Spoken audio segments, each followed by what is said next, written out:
Hello दोस्तों, welcome back to my channel. आज की वीडियो में रिव्यू करने वाली हूँ एक ऐसी मूवी को जो हमारे समाज में फैल रही कुरीति को बहुत अच्छे से उजागर करती है।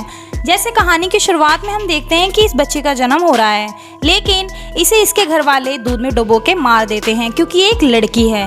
इस गांव की परंपरा है कि अगर किसी घर में भी कोई भी लड़की होती है तो उसे मार दिया जाता है। वहीं हम देखते हैं कि दूसरे गाँव में एक रामचरण नाम का आदमी होता है जिसके 5 बेटे कवारे हैं। बड़ा बेटा अपने पिता से कहता है, पिताजी मेरी शादी करवा दीजिए वरना मेरी उम्र निकल जाएगी। तब पिता कहता है, बेटा हमारे गांव में क्या, आगे के 10 गांव में भी कोई लड़की नहीं है। अब लड़की हो भी कैसे, जब लड़की को पैदा होते ही मार देते हैं तो लड़की शादी के लिए मिलेगी कैसे।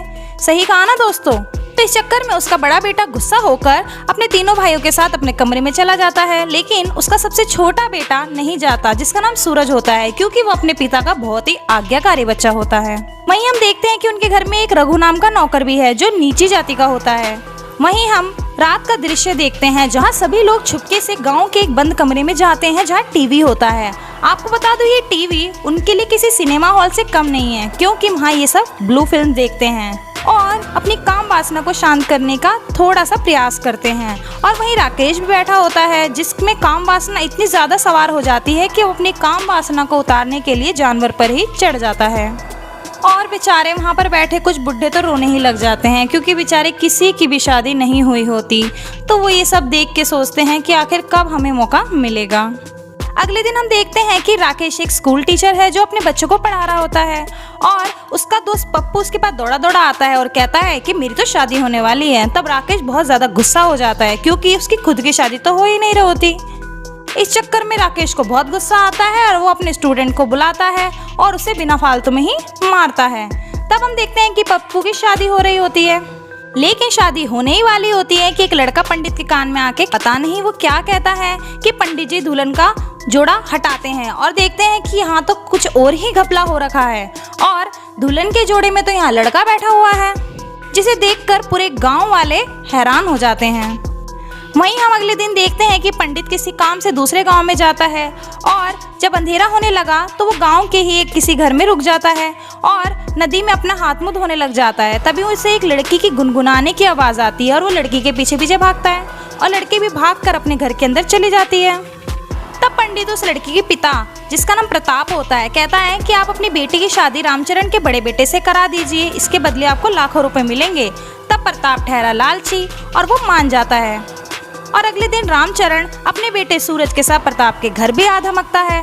तब वो राकेश का फोटो प्रताप को दिखाता है, लेकिन प्रताप शादी से मना कर देता है और कहता है ये तो अधेड़ उम्र का है, इसके साथ मैं अपनी बेटी की शादी नहीं करूँगा। और वो सूरज को पसंद कर लेता है क्योंकि सूरज और कल्कि की उम्र आपस में मिल रही थी। तब रामचरण के दिमाग में एक आइडिया आता है और कहता है ठीक है, हम सूरज से ही कल्कि की शादी करवा देंगे। और शादी वाले दिन हम देखते हैं कि रामचरण प्रताप को 5 लाख रुपए और अपनी 5 गाय दे देता है, जिससे वो अपने 5 बेटों की शादी कल्कि से करा देता है।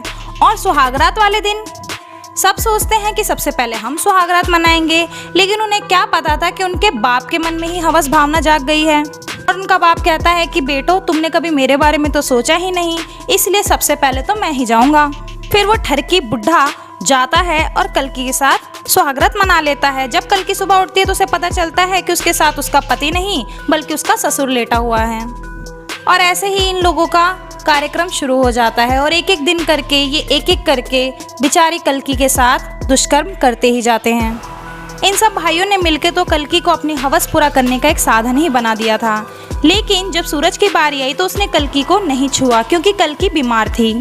सूरज कल्कि का बहुत ध्यान भी रखता था, उसके घर के कामों में मदद भी करता था, जिसकी वजह से कल्कि को उससे कुछ ही दिनों में बहुत ज़्यादा प्यार हो गया और अब कल्कि किसी और को खुद को छूने नहीं देती थी और वो किसी और के साथ संबंध भी नहीं बनाती थी।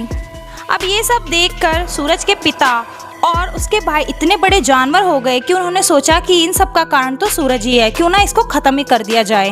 और एक दिन जब सूरज जंगल से अकेले आ रहा था तो इन लोगों ने मौका पाकर उसका वहीं पर खून कर दिया। कल्कि बेचारी इन दरिंदों के बीच में घिर गई थी क्योंकि उसे बचाने वाला और प्यार करने वाला अब कोई बचा ही नहीं था। जहाँ रोज अब सब उससे अपनी हवस मिटाने लगे थे। वहीं कल्कि इन सबसे तंग आ जाती है और रघु को कहती है कि तुम मेरे पिता को एक चिट्ठी दे देना। उसके बाद अगले दिन जब कल्कि का पिता आता है तो रामचरण अपने कांड छिपाने के लिए उसे 1 लाख रुपए और देता है, क्योंकि प्रताप को ये नहीं पता होता कि रामचरण खुद भी उसकी बेटी के साथ कुकर्म करता है। और जब प्रताप चला जाता है तब रामचरण और उसके बेटे आकर कल्कि को बहुत बुरा तरीके से पीटते हैं, क्योंकि उनके 1 लाख रुपए बर्बाद जो हो गए। फिर कल्कि बहुत रोती है और रघु से कहती है क्या तुम मेरी मदद करोगे। तब रघु कहता है चलो हम यहाँ से भाग चलते हैं। और फिर रघु कल्कि को लेकर भाग ही रहा होता है, लेकिन रास्ते में रामचरण और उसके भाई उसे रोकते हैं। उसके बाद रामचरण और उसके बेटे रघु को बहुत बुरा पीट कर खत्म ही कर देते हैं और उसकी जान ले लेते हैं और कल्कि को पकड़कर गौशाला में बांध देते हैं। रघु नीचे जाति का था, इसी वजह से रघु के चाचा और उसके पिता बहुत ज़्यादा गुस्से में आ जाते हैं और वो कहते हैं कि अब हमें इस रामचरण से बदला तो लेना ही पड़ेगा, तो चलो इसे मारने चलते हैं। लेकिन जब वो उसे मारने आ रहे होते हैं तब वो देखते हैं कि गौशाला में तो कल्कि बंधी है।